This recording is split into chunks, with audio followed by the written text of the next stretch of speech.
Cek cek. Selamat pagi, siang, sore, dan malam, teman-teman. Kali ini kita masuk ke dalam materi ke-6, yakni fungsi. Ya baik, kali ini kita akan membahas tentang fungsi dalam pemrograman, memahami blok kode yang dapat dipanggil berulang kali.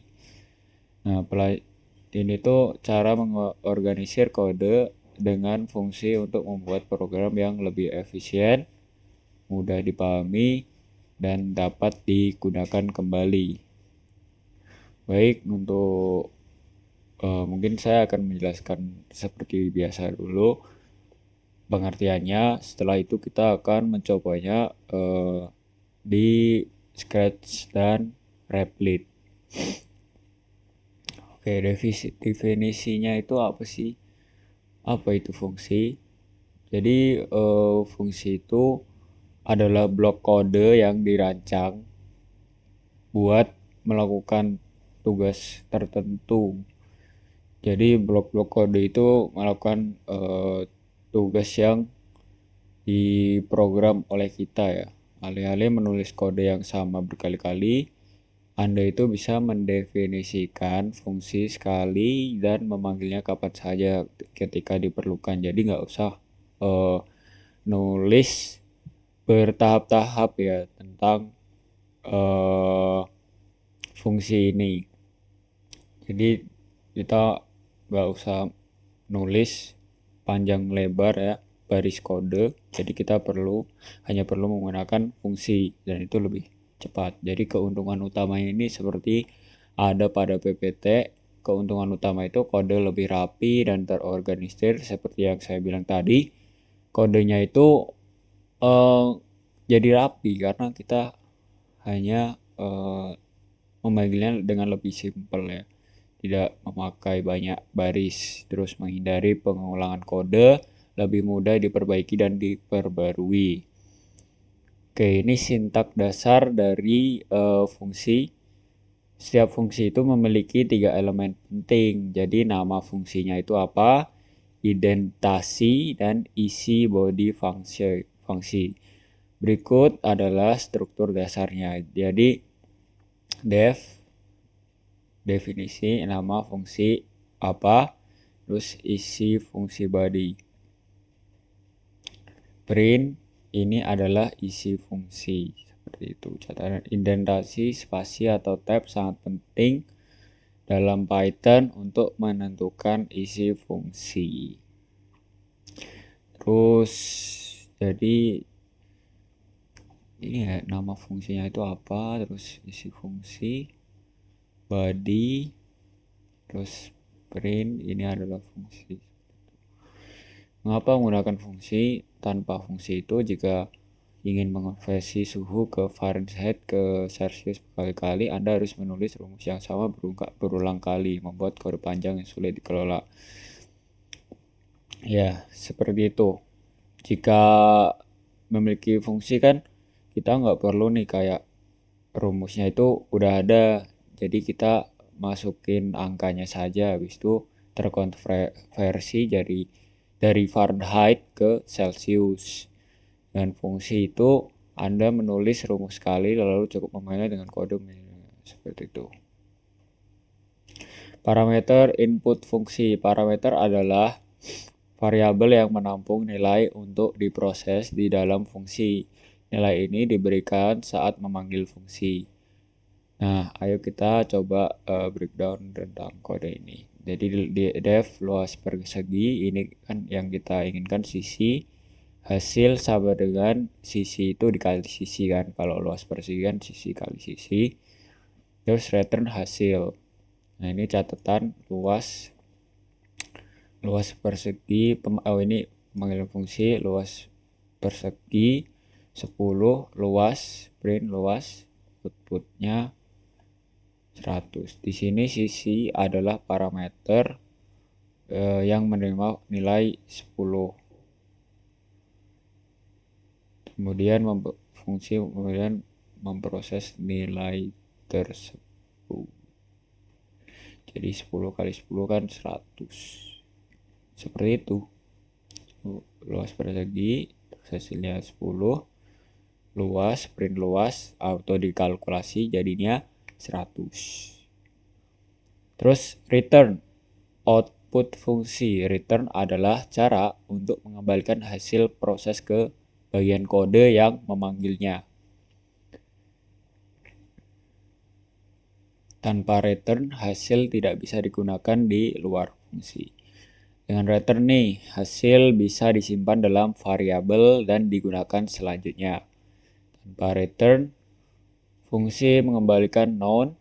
Jika dicetak, hasil akan kosong, tidak ada nilai. Jadi biar lebih jelas, fungsi return.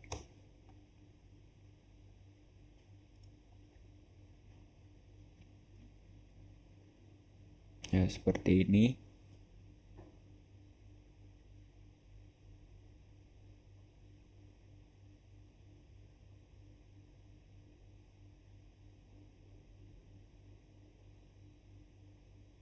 Ya, seperti itu.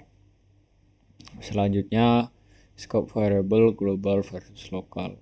Scope menentukan di mana variabel bisa diakses. Ada dua scope utama yang perlu dipahami. Variabel global didefinisikan di luar fungsi, bisa diakses oleh semua fungsi dan kode di program. Didefinisikan di dalam fungsi. Variabel lokal itu didefinisikan sebagai fungsi hanya bisa diakses dalam fungsi tersebut saja. Coba kita search.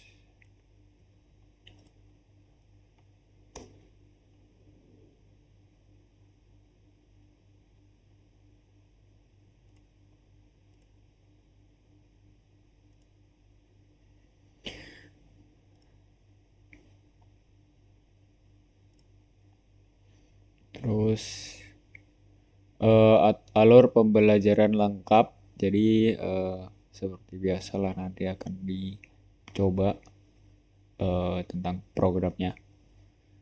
Jadi ada pengertian fungsi, parameter fungsi, return fungsi, scope variable, aktivitas dan proyek. Aktivitasnya itu kalkulator dengan fungsi. Buatlah sebuah kalkulator yang dapat melakukan 4 operasi dasar. Program harus menerima 2 angka input dan jenis operasi lalu menampilkan hasilnya. 1. Buat fungsi untuk setiap operasi. Fungsi penjumlahan, pengurangan, perkalian, dan pembagian. 4. Input 2 angka dari pengguna. Gunakan input untuk menerima nilai dari user. Pilih operasi dan tampilkan hasil. Oke, baik, seperti itu. Ya, seperti ini. Langsung saja ya teman-teman, kita akan coba demonya. Baik teman-teman, kita langsung ke bagian scratch seperti biasa. Ketika ingin memulai program, jangan lupa ada bendera ini hijau. Dan kita akan membuat operasi ya. Jadi seperti ini. Selamat datang di kalkulator. Jadi buat bendera, terus print instruction. Nah, habis print ini definisikan say selamat datang di kalkulator.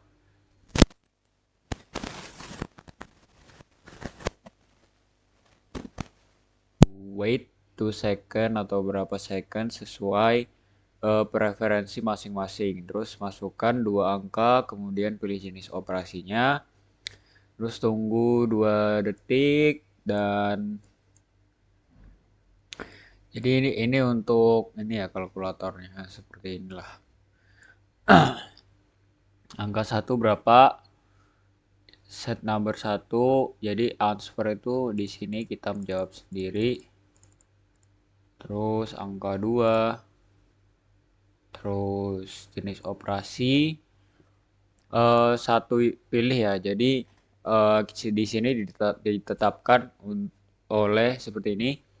1 itu untuk pertambahan, terus 2 itu untuk pengurangan, 3 itu untuk perkalian, 4 itu untuk pembagian. Jadi operasinya itu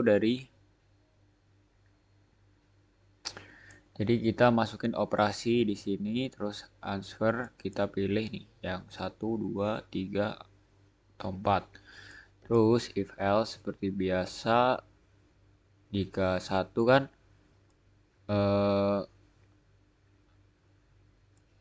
berarti yang ini kan definisinya satu dua ditambah hasilnya. Terus yang ini kan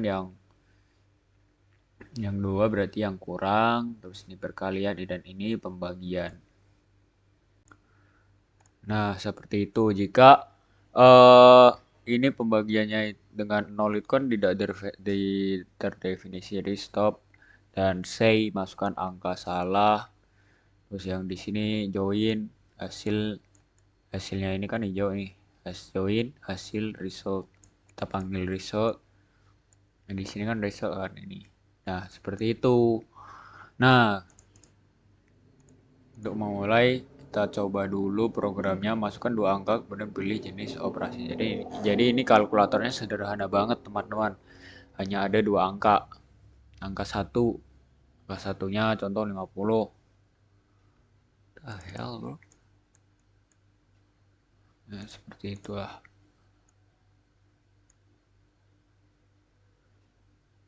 Angka satu 50. Terus angka 2-nya 30. Jenis operasi nih kan kita ditanya nih ya kan seperti yang di sini. Jenis operasi apa yang kita gunakan? Maksudnya kita ingin apa? Pertambahan nih, kita contoh pertambahan dulu satu.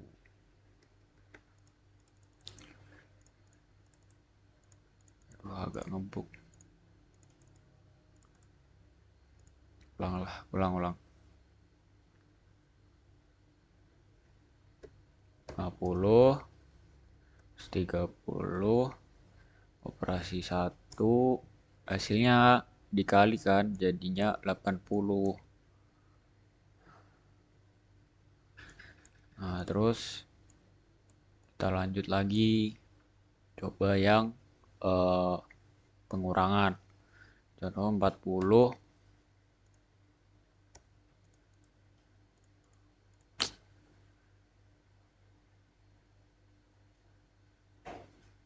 90, 80, pengurangan 2, hasilnya 10. Dan seperti itu. Oke, selanjutnya kita coba lagi 33, terus 22.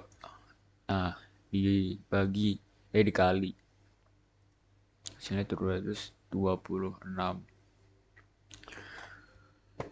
Jadi Scratch ini kan seperti eh, tidak serumit ini karena ini cuma yang versi blok-bloknya gampang gitu, nggak ada yang kali juga kan udah dari komputernya seperti itu kan. Nah, coba kita kalau yang versi yang salah tidak terdefinisi. Contohnya 22 bagi, kita coba 33 ya, bisa nggak ya? 4. Oh, bisa, tetap bisa. Nah, seperti itu sampai yang terkecil pun sekalipun ya. Terus kita 22 bagi 0. Nah, karena pembagian 0 tuh nggak ada. Jadi masukkan angka salah. Seperti itu. Baik, selanjutnya kita akan langsung ke bagian replit yang tentang pemrogramannya. Nah, teman-teman, kita masuk pada eh, bagian yang kode kan. Kan tadi kita udah eh, versi Scratch-nya saya kilas balik seperti ini. Jadi eh, coba saya unzoom jika ingin mencoba di rumah seperti ini ya teman-teman. Eh, ya, jadi ini 0 tuh nggak bisa kalau di pembagian kita tambahin 0 itu tidak terdefinisi udah tuh. Terus kita langsung lanjut ke bagian kode. Nah, tadi kita tuh biar rapi ya. Ini import time dulu. Import time ini buat ini sih sebenarnya selamat datang ini kan sleep 2, ini berarti jeda 2 detik. Terus eh ya seperti biasa lah, yang seperti tadi ini kayak print maaf tulisan-tulisannya, jadi kayak kita tuh pengennya apa kepada user, dan langsung saja kita coba. Nah, ini fungsinya definisi pembagian angka. Jadi seperti ini teman-teman fungsinya. Nggak usah kita ngetik-ngetik berulang kali. Terus tambahan. Nah, ini 2 angka seperti tadi.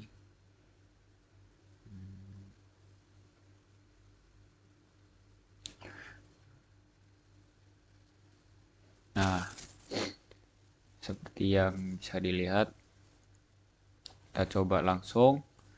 Ini kan kali bagi tambah kurang. Ya, ini seperti di. Jangan lupa untuk bagi itu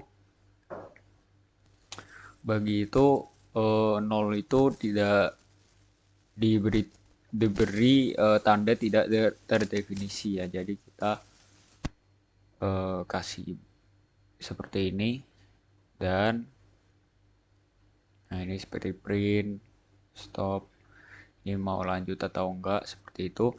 Nah, selamat datang di kalkulator berbasis konsol. Setelah ini bisa dimasukkan 2 angka, kemudian dipilih jenis operasinya. Nah, operasi pertama itu masukkan angka ke 1 ya, seperti soalnya kita menggunakan kalkulator itu basisnya 2 angka. Contohnya 60, angka kedua 21. Nah, ini pilih jenis operasi seperti yang di scratch tadi. Operasinya itu 1 untuk perkalian, 2 untuk pembagian, 3 untuk pertambahan, 4 untuk pengurangan. Beda seperti yang scratch tadi ya, ini agak beda. Saya tadi agak kebalik. Nah, terus perkalian. Coba 1, hasil kalkulator 1260. Nah, jika ingin melanjutkan, eh, kita balik lagi nih. Nah, ini yang menentukan sistemnya itu eh, ya, ketika ingin melanjut ya atau tidak itu nanti kita, ketika tidak itu false berarti stop, kalau true ya balik lagi. Terus else itu pemberitahuan jika kesalahan huruf ya kalkulatornya. Terus coba kita Y. Selamat datang di kalkulator berbasis konsol. Setelah ini bisa seperti eh, yang di atas 430.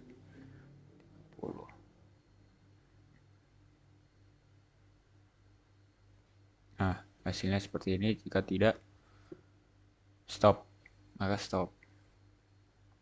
Sistemnya akan stop. Nah, teman-teman jika ingin melihat kodenya seperti ini, kodenya seperti ini teman-teman. Oke, baik. Bagaimana jika error? Kita langsung ulang. Jika error bagaimana?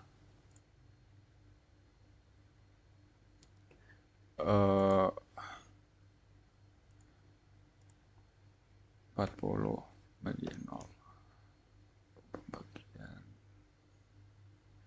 Nah, jadi tidak terdefinisi. Terus kalau kayak gini, ini stop. Jadi kita harus ngulang, pencet ini lagi. Nah, seperti itu. Selanjutnya mungkin akan dilanjutkan ke proyek. Oke, baik teman-teman, kita lanjut ke proyek. eh, Lanjut ke program yang proyek. Jadi ini definisi fungsi get grades from user. Jadi memasukkan nilai rata-rata dari siswa ya atau mahasiswa. Jadi seperti biasa struktur kodenya seperti ini, bisa dilihat terlebih dahulu teman-teman.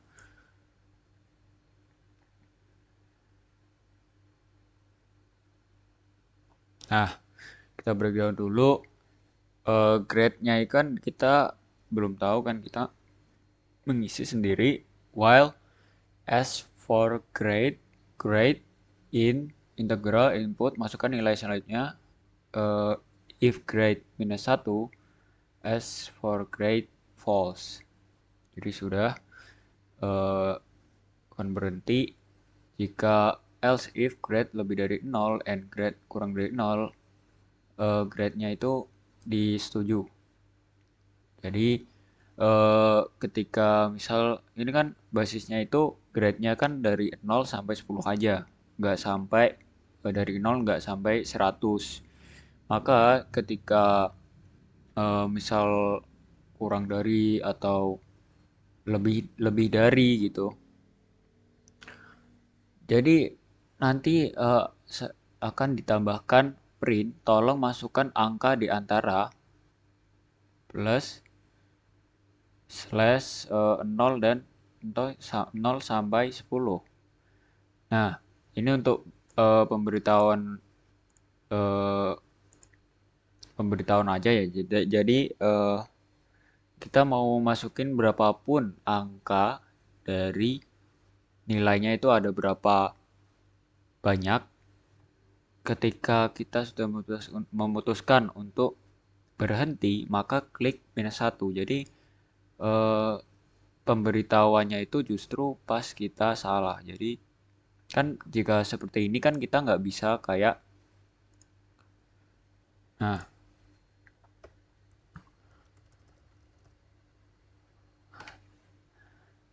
nah kalau seperti ini kan ini terlalu banyak ya.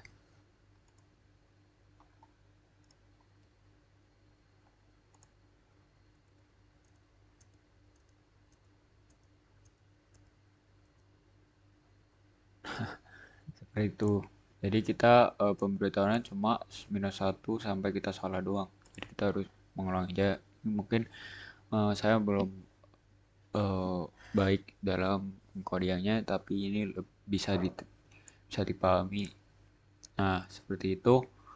Terus definisikan compute least minimum. Minimumnya kan 0.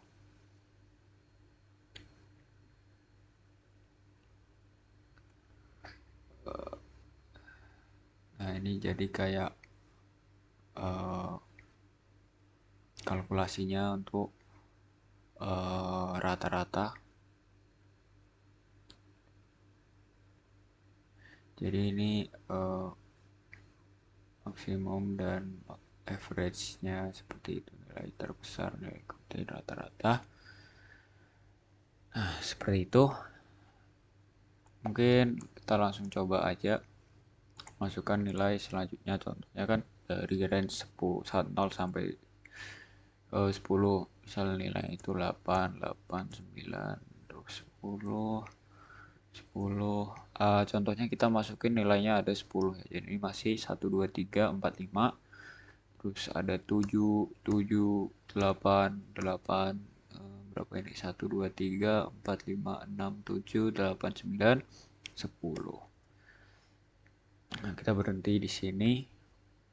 Nah, kamu berikan 10 nilai.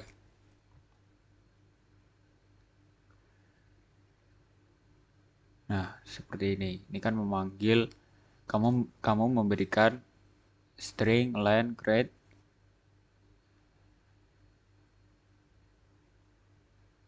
Ini memanggil ada berapa ini? Terus 10 nilai, nilai terkecilnya itu ada di 7. Nah, ini sudah diprogram di sini. Ini kan minimum, maksimum, average. Nah, rata-ratanya itu 8,4 dari keseluruhan. Seperti itu, teman-teman.